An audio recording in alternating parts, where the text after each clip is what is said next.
Praise the lord. హల్లెలూయా. దేవుని నామానికి స్తోత్రాలు. మీ అందరికీ నా వందనాలు తెలియజేస్తున్నాను. ఈ దినం కొరకు దేవుడు సిద్ధపరిచినటువంటి మాటలు. ప్రియ సహోదరి సహోదరుడా, నీ లైఫ్లో ఎదుర్కొనేటువంటి పరిస్థితులు బట్టి కానీ, నీ యొక్క వాగ్దానము లేట్ అయ్యే కొద్దీ నీవు ఎదుర్కొనే పరిస్థితులు క్లిష్ట పరిస్థితులుగా మారుతున్నాయి. నీవు ఫేస్ చేయలేనటువంటి భారం నీ మీద ఉంటుంది. నీవు ఎదుర్కొని వెయిట్ చేసి వెక్స్ అయిపోతున్నావు కదా. వెక్స్ అయిపోయి దేవుడి మీద విసిగిపోయి ఇంకా ఎగ్జాస్ట్ అయిపోయి నేను ఏం చేయను, ఇంకా దేవుడి దగ్గరికి వెళ్ళి ఇంకా దేవుని దగ్గర అడిగి నాకు ఏమీ జరగట్లేదు, అంతకంతకి నాకు కష్టాలు నేను ఎదుర్కొంటానే ఉన్నాను అని చెప్పి ఎగ్జాస్ట్ అయిపోయినటువంటి నీతో దేవుడితో ఇంకా మాట్లాడి ఇంకా ఏమీ నాకు సమాధానం దొరకట్లేదు, ఇంకా నా అంతటా నేనే చేసుకుందాము అని చెప్పి ప్రార్థన చేయడానికి నువ్వు వెనక్కి అడుగు వేస్తున్నావేమో, బైబిల్ చదవడానికి వెనక్కి అడుగు వేస్తున్నావేమో, చర్చ్కి వెళ్ళడానికి వెనక్కి అడుగు వేస్తున్నావేమో. అందుకోసమే ఈ దినం పరిశుద్ధాత్మ దేవుడు ఈ దినం నీతో మాట్లాడుతున్నాడు. యోహాను సువార్త 15:5 మనం చూసుకున్న 15వ అధ్యాయం 5వ వచనం మనం చూసుకున్నట్లయితే, నేను ద్రాక్షావల్లి, మీరు కొమ్మలు, ఎవడు నా యందు నిలిచి ఉండునో నేనును వాని యందు నిలిచి ఉండును, వాడు బహుగా ఫలించును, నాకు దూరంగా మీరు ఏమీయో చేయలేరు. హల్లెలూయా. ఇక్కడ వాక్యం ద్వారా ఏం తెలియజేస్తున్నారంటే, దేవుడు శిష్యులకి ఉపమానం రీతిలో తెలియజేస్తున్నారు. నేను ద్రాక్షవల్లిని, మీరు నాలో ఫలించేటువంటి నాలో నుండి వచ్చేటువంటి కొమ్మలు, మీరు ఫలిస్తేనే, మీరు నాలో నిలిచి ఉంటేనే మీరు ఫలిస్తారు. నాకు దూరంగా ఉండి మీరు ఏం చేయలేరని చెప్పి దేవుడు ఈ దినం మీతో మాట్లాడుతున్నారు.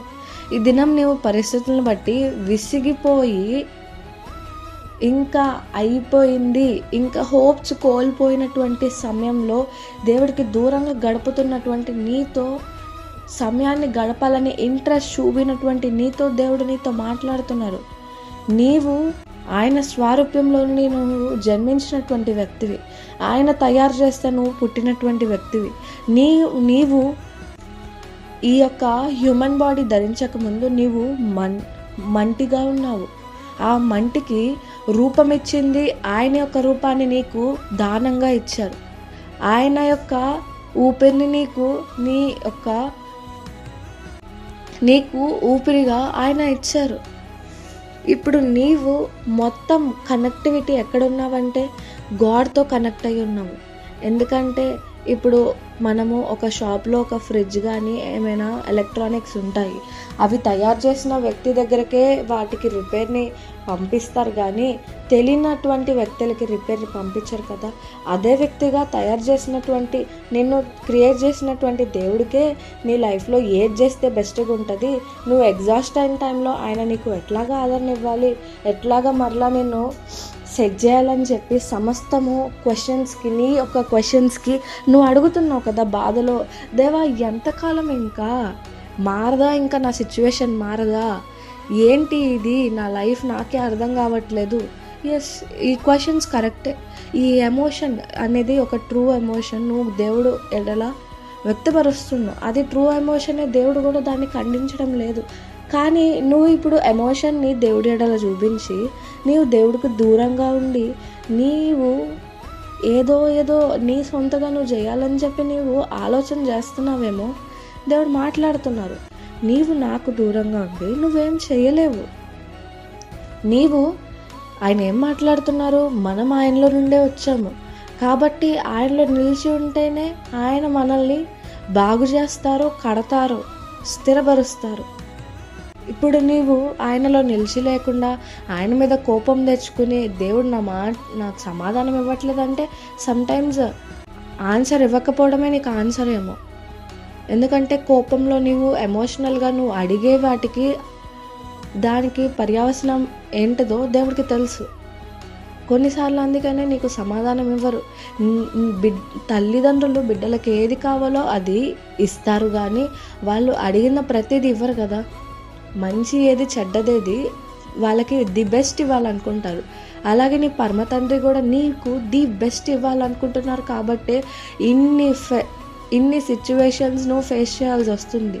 నీవు ఆ యొక్క ది బెస్ట్ గిఫ్ట్ను పొందుకోవాలంటే నువ్వు కూడా ది బెస్ట్గా ఉండాలి. అంతా ది బెస్ట్గా నువ్వు స్ట్రెంగ్తన్గా, స్ట్రాంగ్గా అన్నీ ఫేస్ చేసి నిలబడేటువంటి వ్యక్తిగా ఉండాలి. అవన్నీ ఎక్స్పీరియన్స్ చేసినప్పుడే నీకు ఆ పెద్ద ది బెస్ట్ గిఫ్ట్ ఇచ్చినప్పుడు దాన్ని విలువగా నీవు కాపాడుకునేటువంటి వ్యక్తిగా ఉంటావు. ఈ పీరియడ్ ఆఫ్ టైంలో నీవు వెక్స్ అయిపోయి దేవుడికి దూరంగా ఉంటున్నావు కదా, అందుకోసమే దేవుడు ఇంకో వాక్యం ద్వారా కూడా నీతో మాట్లాడుతున్నారు. ఫస్ట్ది ఏంటి? నీవు దేవుడికి దూరంగా ఉండి ఏం చేయలేవు, ఎందుకంటే నీ కనెక్టివిటీ అంతా దేవుడి చేతిలో ఉంది. కాబట్టి ఆయనకు దగ్గరగా ఉంటేనే, ఆయనలో నిలిచి ఉంటేనే, ఆయనకు సన్నిహితంగా ఉంటేనే మనం ఫలించేటువంటి జీవితాలు, వాగ్దానాలు పొందుకునేటువంటి జీవితాలుగా మనం ఉంటాయి. అదేవిధంగా రోమీయులకు రాసినటువంటి పత్రిక 8వ అధ్యాయము 15వ వచనం నుండి మనం చూసుకున్నట్లయితే, క్రీస్తు ప్రేమ నుండి మనలను ఎడబాపువాడెవడు? శ్రమ ఎన్నో, బాధ ఎన్నో, హింస ఎన్నో, కరువైనను, వస్త్రహీనత ఎన్నో, ఉపద్రవమైనను, ఖడ్గమైనను మనలను ఎడబాపున. ఇందును గూర్చి వ్రాయబడింది ఏమనగా, నిన్ను బట్టి దినమెల్ల మేము వధింపబడిన వారము, వదకు సిద్ధమైన గొర్రెలమని మేము ఎంచబడిన వారము. ఆయనను మనల్ని ప్రేమించువాని ద్వారా మనము వీటన్నిటిలో అత్యధిక విజయము పొందుచున్నాము.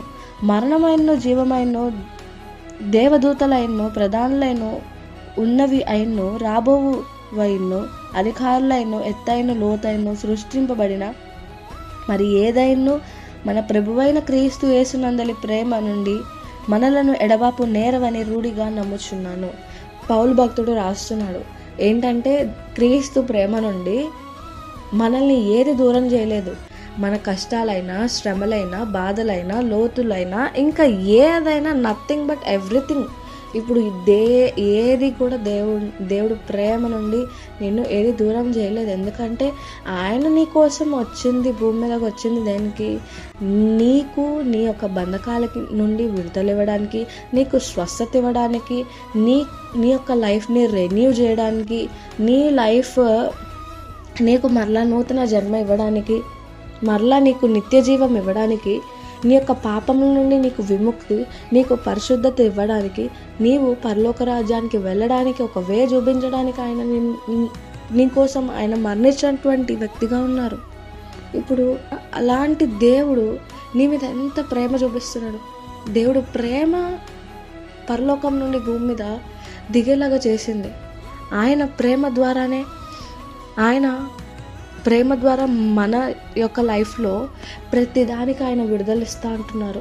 ఇప్పుడు నువ్వు ఫేస్ చేస్తున్న ప్రతిదానికి ఆయన దగ్గర నీవు నిలిచి ఉన్నప్పుడు ఆయన యొక్క ప్రేమతో ఆయన నిన్ను ఎంతో ప్రేమిస్తున్నాడు. నువ్వు అడిగినా అడగకపోయినా ఆయన లవ్ అనేది ఎప్పుడు నీతోనే ఉంటుంది. నిన్ను ఎప్పుడు ఆయన విడువడు, ఎడబాయన అని మాట్లాడుతున్నారు.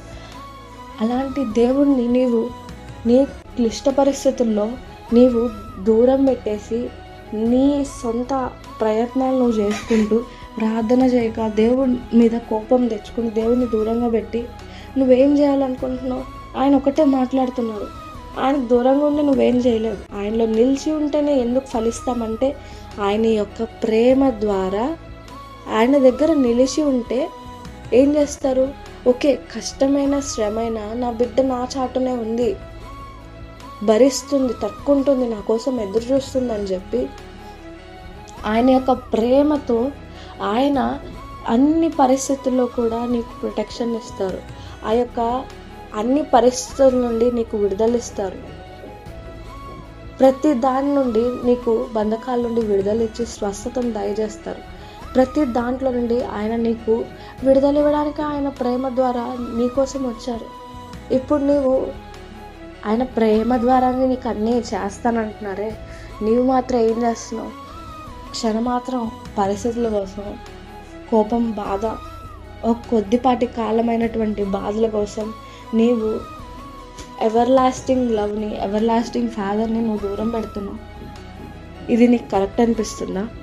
ఆయన ఏమంటున్నాడు? ఆయన ప్రేమ ద్వారా అవన్నీ నీ లైఫ్లో ఉన్న ప్రతి ఒక్కదాన్ని ఆయన నిమ్మలపరుస్తా అంటున్నారు, సరిచేస్తా అంటున్నారు, సరిదిద్దుతా అంటున్నారు. అది ఎప్పుడు జరుగుతుంది? నువ్వు ఆయనలో నిలిచి ఉంటేనే. నిలిచి ఉండకుండా నేను ప్రార్థన చేయను, నాకు దేవుడి మీద కోపంగా ఉంది, ఎప్పుడు జరుగుతాయని చెప్పి నాకు వెక్స్ అయిపోయాను, గాడ్ మీద ప్రతి దాని మీద నేను వెక్స్ అయిపోయాను అని చెప్పి నువ్వు అనుకుంటే నీ లైఫ్ ఫలించదు. నీవు ఆ వాగ్దానాన్ని ఎప్పటికీ పొందుకోలేవు. కానీ నువ్వు ఎప్పుడైతే నిజంగా ఓపికతో, పేషెన్స్తో నువ్వు ఎప్పుడైతే ఆయన సన్నిధిలో ఏ పరిస్థితి అయినా కానీ ఆయన నిన్ను ఎట్లాగా విడవకుండా ఉంటున్నారో, నీవు కూడా అలాంటి పరిస్థితుల్లో కూడా దేవుణ్ణి విడవకుండా ఆయన సన్నిధిలో నిలిచి ఉన్నప్పుడు ఖచ్చితంగా నువ్వు ఒకానొక దినం ఫలిస్తావు. నీ యొక్క వాగ్దానాన్ని నీ కళ్ళారా నువ్వు చూస్తావు. ఆ వాగ్దానం పొందుకున్న తర్వాత నీవు దాన్ని మిస్యూజ్ చేయకూడదని చెప్పి నీ యొక్క పరిస్థితుల్ని ఇట్లాగా ఎదుర్కొంటున్నావు. వాటి ద్వారా నువ్వు స్ట్రెంగ్తన్ అయ్యి దాన్ని హోల్డ్ చేసేటువంటి రెస్పాన్సిబుల్ పర్సన్గా దేవుడు నిన్ను సరిదిద్దుతున్నారు. సరిచేసేటువంటి క్రమంలో దేవుడి మీద కోపం తెచ్చుకోమాక, ఎగ్జాస్ట్ అయిపోమాక, ఎప్పుడు జరుగుతుంది ఏంటి అని నీ మీద నువ్వే హోప్ కోల్పోమాక. నువ్వు ఆయనతో మాట్లాడకపోయినా, నువ్వు ఆయన్ని గమనించకపోయినా, నువ్వు ఆయన మీద ప్రేమ చూపించకపోయినా ఆయన నీ పక్కనే ఉంటున్నారు. అట్లాగే ఆయన కుమార్తె అయినటువంటి నీవు కూడా, ఆయనలాగే స్వభావం నీవు కూడా, విడమనటువంటి స్వభావం నీవు కూడా దేవుడి ఎడల చూపించినప్పుడు, నిలిచినప్పుడు ఖచ్చితంగా ఫలిస్తావు. ఆయన యొక్క ప్రేమ ద్వారా ఆయన నీకు కాపుదలిచ్చి ప్రతి ఒక్క నువ్వు ఎదుర్కొనే సిచ్యువేషన్ నుండి మార్పు అనేది తీసుకొస్తారు, స్థిరపరుస్తారు. వాటి నుండి విడుదల దయచేసి నీ యొక్క వాగ్దానాన్ని పొందుకునేలాగా ఫలించేటువంటి జీవితాన్ని దేవుడు నీకు దయచేస్తానని మాట్లాడుతున్నారు. అట్టి కృప దేవుడు మీకు దయచేయనుగాక. ఆమేన్.